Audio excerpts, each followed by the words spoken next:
Welcome to CSTV's The Boardroom. Over the next couple of months, we'll be bringing you news and interviews from the world of customer service. I'm Kizin Kwacha, and with my colleague Susanna Chikora, we'll be talking to some of the names that are helping to shape the future of the industry. Now, as this is our first show in The Boardroom, it's only fitting that we'll kick off our program with the biggest names. And what bigger names can there be than Salman Chowdhury, the MD of Knowledge Management Software, Inquirer. And if that's not reason enough for you to stay tuned, Susanna Chikora will be spending some time with David Hataramani, one of the founding fathers of the Consumer Forum. Nice suit.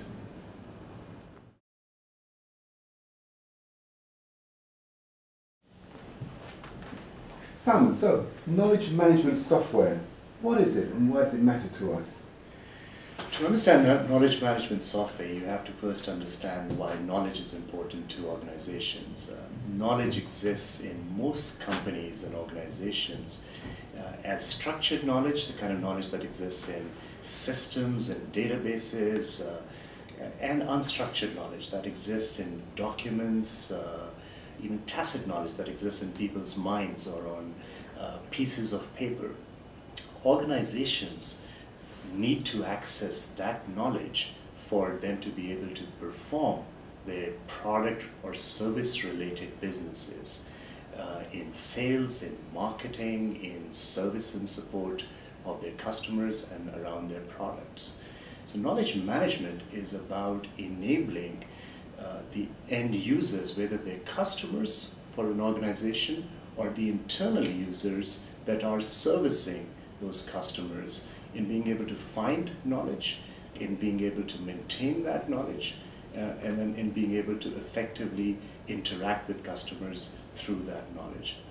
That's what knowledge management is about. Now, what are knowledge management systems?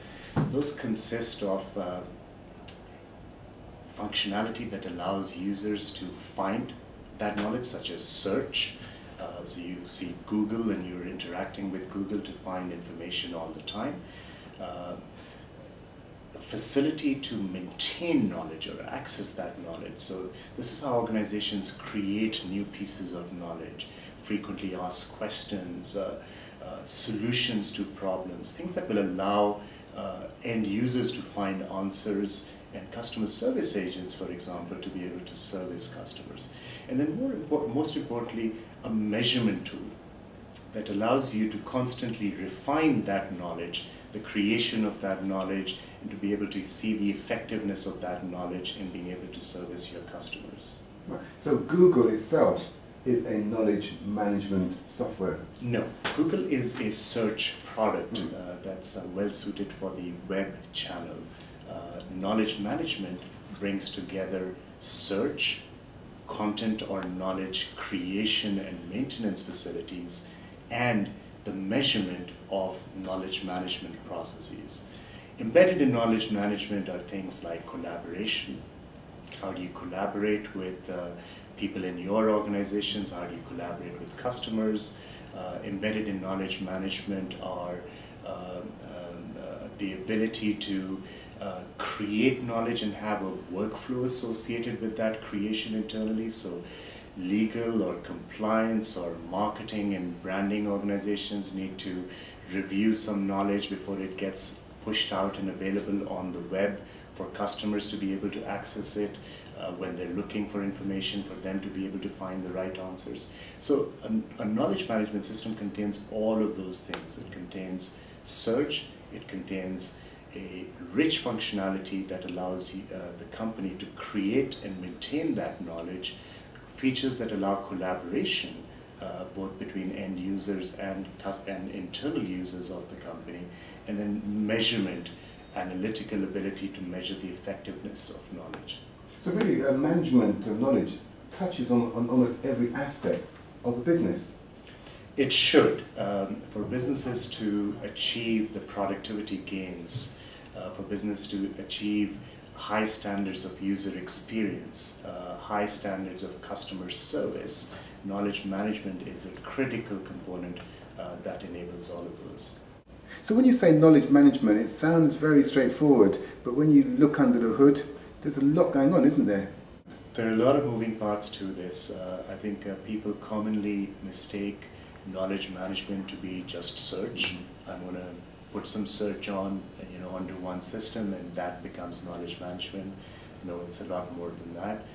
Sometimes people look at content management, which is just how you publish pages on a website, to be knowledge management. No, it's a bit more than that.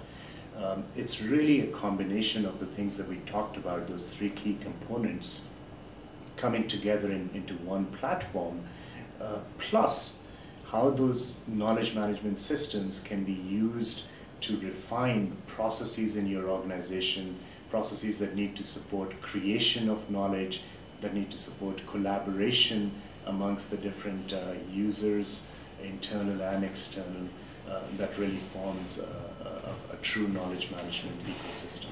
Fantastic. And just before we go, I'm going to take a gamble here and put you on the edge a little bit. We go out on a limb. 2010, just around the corner. What are the major changes that you can see on the horizon for the customer service industry next year? I think a lot of the changes are going to be driven by how users adopt technology. So one thing that we're starting to see a lot more is interactions on the mobile channel through smartphones. So phones that are now increasing, whether they're Blackberries or iPhones or any of the Nokia and Sony Ericsson products, people are starting to get access because of the network and the infrastructure to their banking systems, to their other organization systems through their phones. So a lot of what we're starting to see, and we expect to see more of in 2010, is the emergence of a new mobile channel through which customers will interact almost as much as they interact with through their PC right now. I think we are in challenging economic times, and there is still very much a focus on cost reduction in organizations, very much a focus on how organizations can increase productivity for the same amount of cost, the same amount of headcount. So we're actually seeing more investment in applications like knowledge management that enable those corporate and business strategies.